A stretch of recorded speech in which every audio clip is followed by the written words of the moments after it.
Mission spéciale fécondation in vitro à la clinique Saint-Nicolas. Un traitement d'azospermie chez l'homme.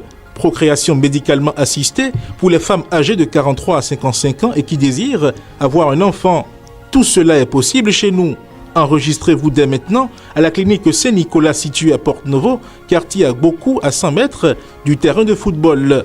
Contact plus 229 95 96 72 97 96 95 69 50 96 11 24 81.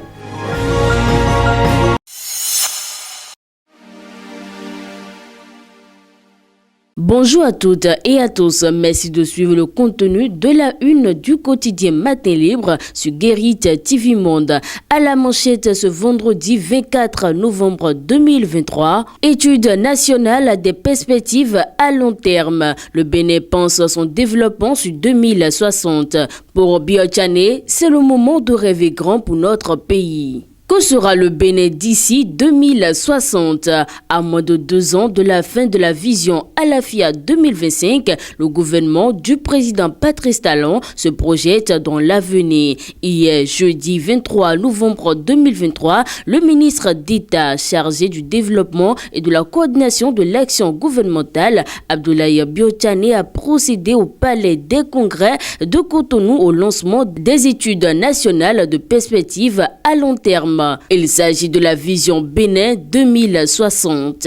Dans l'univers des exilés politiques, à présent l'as du séjour à l'Occident, le cas Soro va-t-il inspirer les exilés béninois? Après 4 ans d'exil en Occident, c'est un Guillaume Soro affaibli, fatigué qui a été reçu le 11 novembre dernier par le chef de la junte au pouvoir au Niger, le général Abdourahmane Tiani. Paradoxalement, quelques jours seulement après, il était aperçu un peu plus frais, un peu plus requinqué quand il a été reçu mardi 21 novembre 2023 en audience par le président de la transition militaire au Burkina Faso, le capitaine Ibrahim Traoré. Les quelques jours passés au Niger ont-ils fait plus de bien à Guillaume Soro que toutes ces années d'exil? Du coup, on se demande si à défaut de rentrer dans son pays propre, vivre dans un pays limitrophe pourrait être la solution pour les exilés béninois, se questionne Matin Libre. Ratification d'accord soja cybercriminalité. Le gouvernement répond aux préoccupations des députés.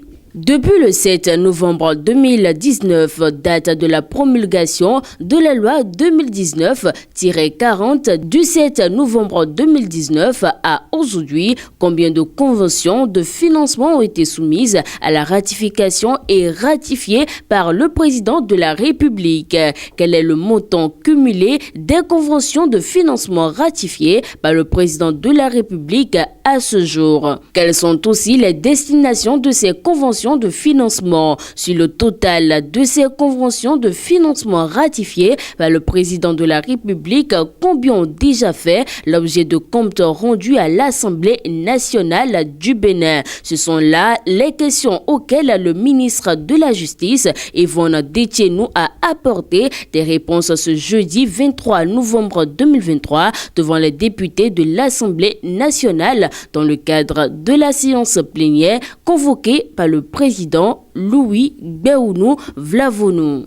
Un dernier titre pour boucler la boucle. Supposé désaccord autour de la cession de ses actions. Orabank engagé à sévir ses clients avec rigueur et professionnalisme. C'est avec une grande surprise que nous avons pris connaissance de plusieurs articles de presse en ligne béninoise le mardi 21 novembre 2023, faisant un lien inadéquat entre un supposé désaccord entre Vista et ECP, actionnaire majoritaire du groupe Orabank, et l'inquiétude que cela devrait susciter chez les clients et une éventuelle menace sur leur épargne. A laissé entendre Orabank, fidèle internaute de Guérit TV Monde. Merci d'avoir suivi le contenu de la une du quotidien de Batito de ce jour. Bon week-end à chacun et à tous.